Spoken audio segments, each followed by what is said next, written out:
Bonsoir à tous, merci d'être au rendez-vous pour une nouvelle édition sur Monaco Info. Voici les titres de votre JT. Un accord historique pour une transition hors des énergies fossiles. La COP28 s'est clôturée ce matin à Dubaï avec cet appel inédit approuvé par les pays du monde entier. Nous en parlerons dans quelques instants avec la ministre des Relations extérieures et de la coopération, Isabelle Béraud-Amadei.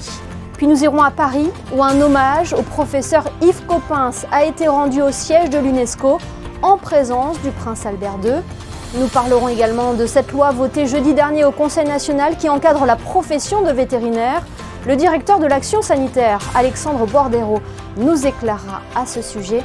Et puis à la fin de ce JT, retour sur le concert baroque donné à la Chapelle de la Miséricorde, un lieu intimiste pour un moment suspendu. La COP28 s'est clôturée ce matin à Dubaï par un accord historique pour une transition hors des énergies fossiles. Après une nuit de prolongation, les pays membres de l'ONU ont approuvé ce mercredi un compromis synonyme de véritable avancée. Comme tous les États, la principauté aura pu défendre son point de vue, que cela soit à la tribune ou lors des négociations, et rappeler également ses engagements pour atteindre les objectifs fixés lors de l'accord de Paris. Pour revenir sur cette conférence des Nations Unies sur le changement climatique et aborder l'implication de Monaco dans ce domaine, nous recevons ce soir la ministre des Relations extérieures et de la coopération qui revient tout juste de la COP28 à Dubaï. Bonsoir Isabelle Béraud-Amadei. Bonsoir Émilie. Quel bilan pouvez-vous tirer de cette COP28 ? Eh bien, cette COP28 a débuté par un élan positif puisqu'a été adopté dès l'ouverture de la COP le fonds d'indemnisation pour les pertes et préjudices des pays vulnérables qui subissent de plein fouet les effets du réchauffement climatique. Et ce matin, à l'issue d'âpres négociations qui ont duré donc un certain temps, le bilan mondial a été adopté avec, je crois, un élan aussi positif puisque ce bilan mondial met en place, en tout cas reconnaît qu'il faut une transition sur les énergies fossiles d'ici 2050 et un triplement des énergies renouvelables pour 2030. Donc je crois que c'est un bilan qui doit être positif. Le message est clair, nous n'avons pas fait suffisamment d'efforts, mais pour autant, nous sommes tous d'accord pour dire que nous devons encore faire beaucoup, mais nous sommes d'accord pour le faire. Oui, parce qu'on le rappelle, cette COP était annoncée comme un tournant décisif dans l'action climatique. Quels étaient ses enjeux ? Alors, c'était un tournant décisif parce que c'était la première fois depuis l'accord de Paris que les États étaient amenés à faire un bilan sur un état de situation, un état des lieux sur ce qui avait été fait pour répondre aux objectifs de l'accord de Paris et ensuite pour réfléchir sur ce qu'il reste à faire. Donc le premier message était de dire que malheureusement nous n'étions pas sur la bonne trajectoire de 1,5 degré d'ici la fin du siècle, que nous n'avions pas fait suffisamment pour l'adaptation des populations et encore moins pour le financement, pour la mise en œuvre donc, des objectifs de l'accord de Paris. Donc ça, c'était pour le premier bilan, mais pour autant, des solutions se dégagent, puisque là, on dit clairement qu'il faut une transition pour arriver à sortir des énergies fossiles. Madame la ministre, on a pu voir émerger différentes polémiques lors de cette COP28, l'organisation à Dubaï tout d'abord, puis l'appel de l'OPEP à ses pays membres. Quelle est la valeur aujourd'hui de cette conférence des parties ? Écoutez, c'est la 28e COP, donc des polémiques, je crois qu'on en a chaque année. Pour autant, je crois que le fait qu'elle se déroule dans les Émirats arabes unis a finalement donné une impulsion puisque le sultan Al-Jaber était déterminé pour arriver à un bilan qui soit positif et je crois qu'il y est arrivé. Donc, on peut contester les COP, mais pour autant, ce sont des événements annuels qui permettent de réunir un certain nombre d'acteurs politiques et de la société civile autour de la table. Le défi climatique est un défi planétaire et je crois que s'il n'y avait pas ces COP, chacun aurait des trajectoires climatiques différentes. Donc, il me semble qu'il est très important d'avoir cette réunion annuelle pour permettre à tous les dirigeants de la plupart des pays du monde de se concerter et de fixer des orientations pour l'avenir de la planète. Justement, la principauté a pu faire entendre sa voix à la tribune et dans les négociations. Son Altesse Sérénissime, le prince Albert II, a régulièrement rappelé dans ses discours les engagements du pays, des engagements importants dans les objectifs fixés dans sa feuille de route. Oui, tout à fait. Monaco tient ses engagements, que ce soit en matière de réduction des gaz à effet de serre et aussi en matière de solidarité internationale. Je voudrais rappeler que Monaco a annoncé une contribution au Fonds vert pour le climat pour la période 2024-2027 de 3,3 millions d'euros, ce qui fait de Monaco le premier bailleur per capita de ce fonds international. Donc vous voyez, Monaco remplit sa part dans le cadre de la lutte contre le changement climatique. Et on rappelle également les objectifs, réduire de 55% les émissions de gaz à effet de serre d'ici 2030 et la neutralité carbone en 2050. Il se peut aussi que ces objectifs soient revus à la hausse, Madame la Ministre ? Alors, ils seront sans doute revus à la hausse. D'ailleurs, le prince l'a annoncé. L'accord de Paris nous oblige tous les 5 ans à refaire un petit peu un bilan de nos contributions nationales. C'est ce que nous ferons donc début 2025 et ce qui nous oblige à revoir nos émissions à la hausse, effectivement. Monaco a également mis un accent sur la protection de l'océan lors de cette COP. Ce n'est pas la première fois que la principauté prend position et s'engage à ce sujet. Oui, l'océan, vous le savez, est un sujet majeur pour Son Altesse Sérénissime le Prince Souverain et pour le gouvernement princier. Donc, à l'occasion des discours qui ont été prononcés par le prince, et moi-même, j'ai participé à un événement de haut niveau lors de la journée de l'océan. Nous avons dit combien il était important de préserver les écosystèmes marins et de placer l'océan aussi au sein du bilan mondial comme une solution pour lutter contre le changement climatique. Eh bien, merci beaucoup Isabelle Béraud-Amadei d'avoir été avec nous ce soir sur Monaco Info pour faire le point sur cette COP28 à Dubaï, une COP marquée, on le rappelle, par un accord historique pour une transition hors des énergies fossiles. Merci. Merci beaucoup Émilie, bonne soirée.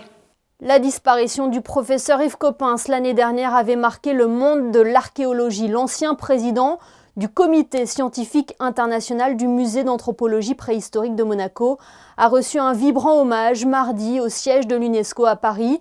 Un hommage rendu par ses pairs, la délégation permanente de Monaco auprès de l'UNESCO et le prince Albert II. Plus de détails dans ce reportage de Yannick Debever et Sylvain Péroumal.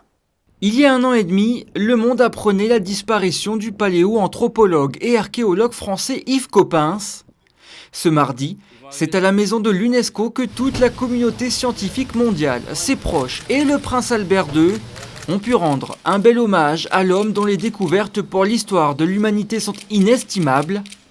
Le professeur Coppens est notamment associé à la découverte du fossile de l'Australopithèque Lucy en 1974, puisqu'il était le co-directeur des fouilles en Éthiopie.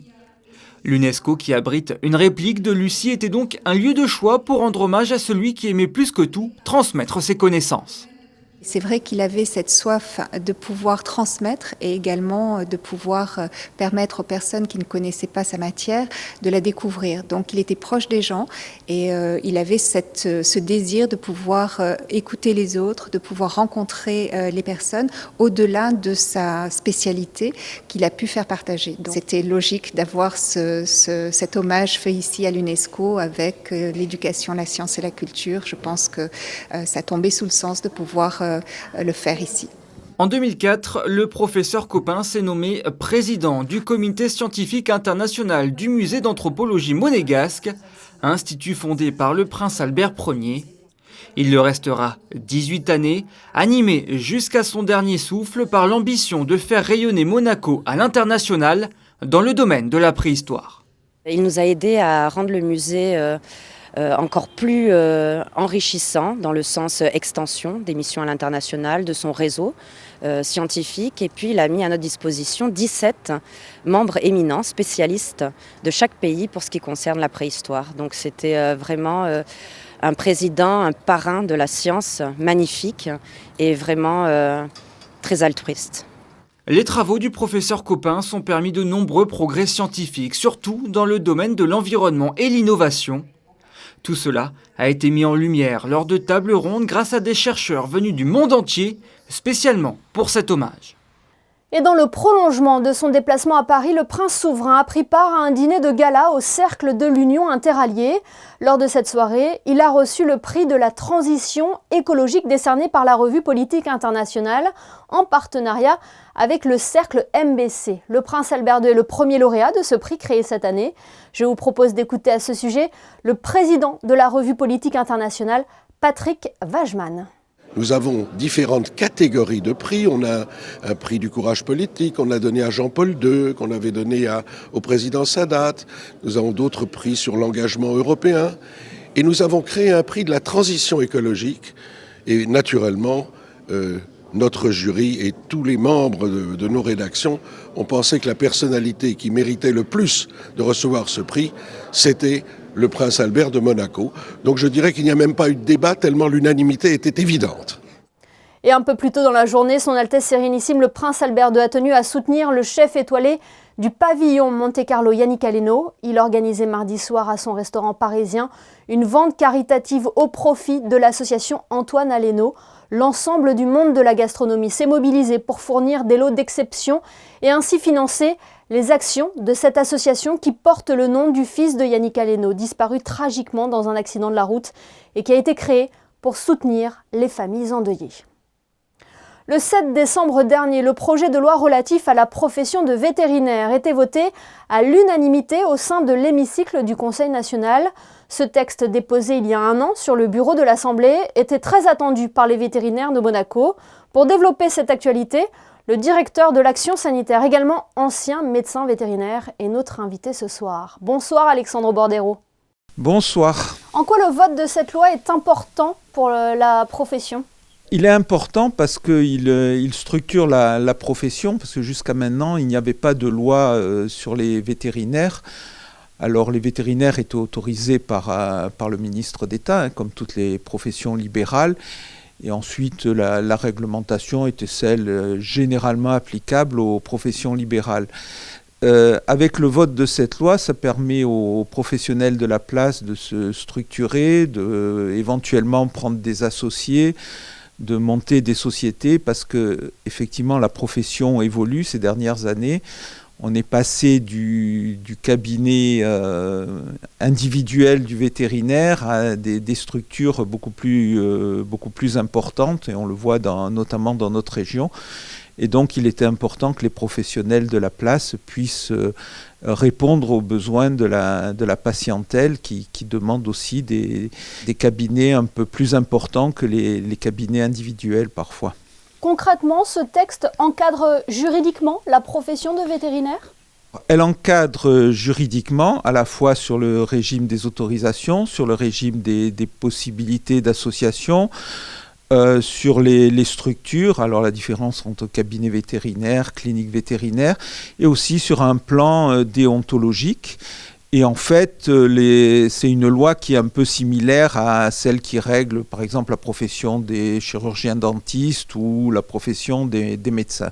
C'était un texte très attendu par les praticiens ? C'était à l'origine une demande des praticiens qui a finalement abouti après de nombreuses réunions. Pour tout vous dire, la demande avait précédé la crise Covid. Bon, il y a eu une petite interruption parce que pendant la crise Covid, il y a beaucoup de choses qui ont été ralenties, mais après, on a pu relancer le processus et aboutir à la présentation de ce projet de loi et au vote par le Conseil national. Votre département de la direction de l'action sanitaire sera grandement mobilisé, notamment dans le contrôle de l'exercice de la profession, c'est ça ? Exactement, il aura le même rôle qu'il a actuellement pour les médecins, les kinésithérapeutes, les pharmaciens. Donc il y aura effectivement le contrôle de la profession, le traitement des dossiers d'autorisation et toutes les démarches administratives qui régissent la profession. Alexandre Bordero, est-ce que ce texte n'est qu'une première étape dans l'encadrement de la profession ? Alors, ce n'est pas une première étape parce qu'il encadre la profession de façon tout à fait complète. Alors ensuite, il peut y avoir des changements dans la profession qui demanderont des ajustements, mais le texte est complet et permet d'encadrer la profession sur tous les plans. Eh bien, merci beaucoup Alexandre Bordero d'avoir été notre invité ce soir sur Monaco Info. Merci, bonne soirée. En football, l'AS Monaco reçoit l'Olympique Lyonnais ce vendredi à 21h en ouverture de la 16e journée de Ligue 1. Les Monégasques, 3e du championnat, auront à cœur de bien terminer l'année à domicile. Adi Hütter et l'attaquant américain Folarin Balogun se sont exprimés en conférence de presse aujourd'hui. Pour eux, il ne faut pas se fier au classement actuel des Gones, lanterne rouge du championnat. When you see the classement or the table, you think about the game, okay, the third against the last team in the league. But when you see the last games from Lyon, okay, they deserved the victory against Toulouse, but they had also games against Marseille away, Lens away, against Lille at home. Lots of big teams in France also. But yeah, for me and the players, they have in the team, so. We have to be careful about that. Not only think about the table and then it's an easy game. It's not an easy game. So we have to be careful about that. I would say afraid is a strong word. I wouldn't say this is the feeling we have within the team. But we definitely do not want to approach this game with complacency because, as you said, Lyon is a team with a big history and not all the games they've lost this season have been due to poor performances. Football is a game of luck, and of course, sometimes they've been very unlucky because I've watched some of the games. AS Monaco Olympique Lyonnais, c'est donc ce vendredi à 21h au stade Louis II. Retour à présent sur ce concert donné dans un cadre intimiste et qui aura séduit de nombreux mélomanes. La chapelle de la Miséricorde sur le Rocher a accueilli mardi soir un concert de musique baroque proposé par la Direction des Affaires culturelles. Un moment hors du temps sur lequel revient José Sacré.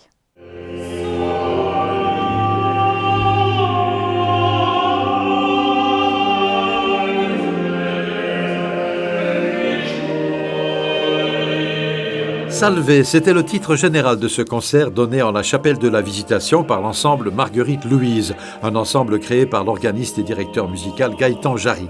En résidence au château de Versailles depuis 2016, l'ensemble, composé ce mardi 12 décembre de 3 chanteurs et de 6 instrumentistes, a présenté un programme d'œuvres de Marc-Antoine Charpentier, un compositeur connu aujourd'hui d'un large public grâce à son Te Deum qui a servi d'indicatif au programme télévisé en Eurovision, mais pas seulement. Charpentier a écrit plein de motets sacrés parce qu'il en a écrit plus de 400, c'est pour vous dire. Donc là on a fait une toute petite sélection. Pourquoi Salve? Parce que c'est un concert qui est entièrement tourné vers la Vierge Marie. C'est l'Immaculée Conception. Voilà, donc une grande fête mariale. Donc Charpentier a écrit plein de motets pour la Vierge parce qu'au XVIIe siècle, il y avait une très grande dévotion, un très grand culte pour la Vierge Marie.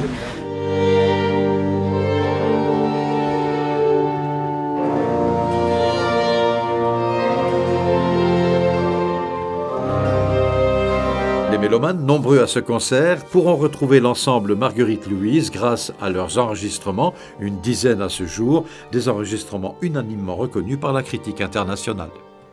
C'est désormais une habitude, vous le savez régulièrement sur Monaco Info, nous mettons en valeur les restaurateurs, les commerçants, les artisans qui participent au rayonnement de la principauté. Ils font partie de ceux qui font Monaco. Le prochain numéro de notre rubrique nous emmène ce soir à la découverte d'un commerce implanté depuis de longues années à Fontvieille, Christine Datomel. Ouvert depuis 1986, c'est dans une véritable institution de la principauté que l'on se retrouve aujourd'hui. Il porte un nom bien de chez nous, nous parlons bien sûr du Barbadjan.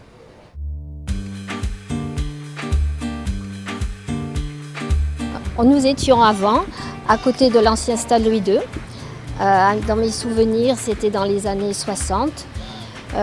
Donc mes parents ont pris le bar et l'épicerie et le problème c'est que lorsqu'ils ont démoli le stade et qu'ils ont tout détruit également à l'avenue de Fontvieille, ils nous ont relogés ici à la galerie Princesse Stéphanie. On l'a appelé le Barbadjan parce que c'est une spécialité monégasque et comme on voulait suivre la tradition, on l'appelait comme ça. Qu'est-ce que vous avez à la carte? Alors on a des viennoiseries. On a également des tartines pour le petit déjeuner. On fait des jus pressés, des smoothies, et puis on fait des cappuccinos, le café. Voilà. Pour le déjeuner, on a une cuisine familiale simple, mais avec des plats locaux et régionaux. Alors locaux, comme on fait notre grande spécialité, c'est le stockfish. On le fait une fois chaque 15 jours le vendredi. Ensuite, on fait les capons, on fait les farcis, on fait l'adobe de poulpe qui est très appréciée par nos clients. Les lasagnes au four et également des plats typiques comme le couscous. Voilà, et les gens ils sont ravis. C'est simple, mais bon, c'est familial. Vous l'aurez compris, si la cuisine est familiale et faite avec amour, le Barbadjan vous accueille du lundi au vendredi de 7h30 à 20h30. Et le temps de revenir dans les studios de Monaco Info, nous vous retrouvons, Christinda, cette fois-ci pour les prévisions météo. Quelle est la tendance pour la journée de jeudi ? Bonsoir Émilie, bonsoir à tous. Eh bien demain, le temps sera enfin au beau fixe. Aucun nuage à l'horizon, seule une légère brise soufflera. Les températures seront comprises entre 9 et 15 degrés.